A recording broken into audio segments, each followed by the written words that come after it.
কিন্তু তায়েফের লোকেরা আজকে ইফতারের জন্য বিশ্বনবীর খিচুড়ি দাওয়াতকে পাক শুধু হচ্ছে ঘরে। প্রত্যাখ্যান করেই থামে নাই, তারা বিশ্বনবীর সাথে অত্যন্ত খারাপ আচরণ করেছে।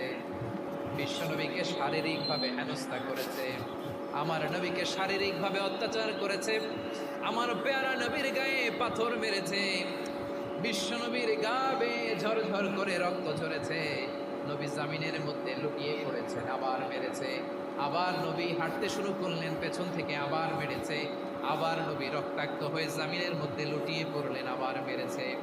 বিশ্বনবীর মতো এত সুশ্রী মানব, বিশ্বনবীর মতো এত শুভ্র মানব, বিশ্বনবীর মতো এমন চমৎকার দেহাবয়ব দিয়ে রব্বুল আলামিন কাউকে বানান নাই।